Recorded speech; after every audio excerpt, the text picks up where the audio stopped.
அழிந்து போகிற தங்கத்திற்கு அக்கினி எவ்வளவு முக்கியமோ அதே போல விலையேறப்பட்ட விசுவாசத்திற்கு உபத்திரவங்கள் முக்கியமாக இருக்கிறது. நம்முடைய குடும்பத்துல, நம்முடைய வாழ்க்கையில நம்ம படுகிற வேதனை நம்முடைய விசுவாசத்தை இன்னும் அதிகமாய் சுத்தமாக்கி கொண்டிருக்கிறது.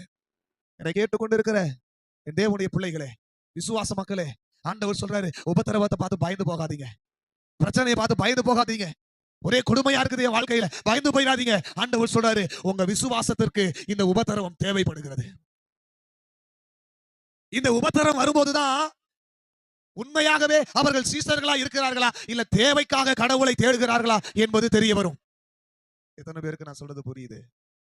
உண்மையாகவே ஆண்டவரை தேடுகிறவருடைய வாழ்க்கையில விசுவாசம் சுத்தமாகி சுத்தமாகி பலமாகிட்டே இருக்கும். உபத்திரவம் பெருக பெருக கடவுள் மேல இருக்கிற நம்பிக்கை என்ன பண்ணிட்டே இருக்கும்? பெருகிட்டே இருக்கும். வியாதி ஒரு பக்கம் வியாதி பெருகிட்டே இருக்கிற மாதிரி இருக்கும், ஆனா இன்னொரு பக்கம் ஜபமும் உபவாசமும் கடவுளோட இருக்கிற அந்த நேரமும் அதிகமாயிட்டே இருக்கும். ஆனா தேவைக்காக வருகிறவர்கள் உபத்திரவம் அதிகமாகும் பொழுது கடவுளை விட்டு என்ன பண்ணுவாங்க? விலகி போயிட்டே இருப்பாங்க, பின்னாடி போயிட்டே இருப்பாங்க. இந்த இயேசு எனக்கு தேவையில்லை, இந்த சர்ச்சுக்கு வந்ததுக்கு அப்புறம் தான் எனக்கு என்ன ஆயிடுச்சு சொல்லுங்க?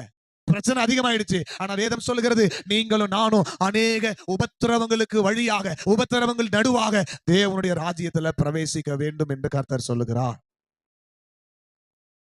நிறைய பேர் சொல்லி கேட்டிருக்கீங்களா? சர்ச்சுக்கு வர்றதுக்கு முன்னாடி கூட நான் நல்லா இருந்தேன், சபைக்கு வந்ததுக்கு அப்புறம் ஒரே உபத்திரவமா இருக்குது, ஒரே வேதனையா இருக்குது, எந்த பக்கம் பார்த்தாலும் என் வாழ்க்கையில ஒரே பிரச்சனையா இருக்குது. ஆண்டவர் சொல்றாரு, நீ சோதிக்கப்பட்டு கொண்டிருக்கிறாய். ஆமென் சொல்லுங்க.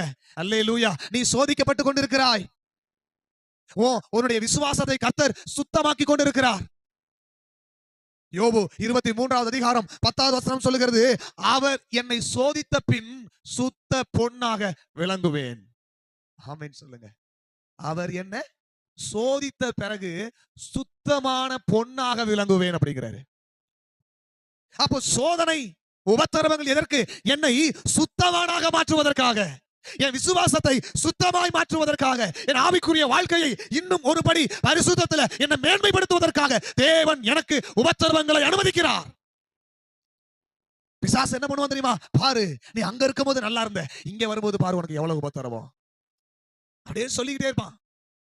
4 பேர் 10வது அந்த யோபுவோட சிநேகிதர்கள் மாதிரி என்ன பண்ணுவாங்க? வந்து பக்கத்துல, நீ ஏதாவது தப்பு பண்ணிருப்ப, நீ ஏதாவது ஆண்டவருக்கு பிரியமில்லாத வாழ்ந்திருப்ப, அதனாலதான் உனக்கு பிரச்சனை அப்படின்னு யாராவது சொல்லிக்கிட்டே இருப்பான்.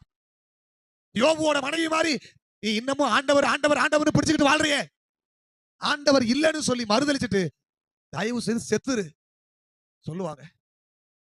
ஆனா யோபுக்கு மட்டும்தான் தெரியும், இல்ல, அவர் என்னை சோதித்த பிறகு நான் சுத்தமான பொன்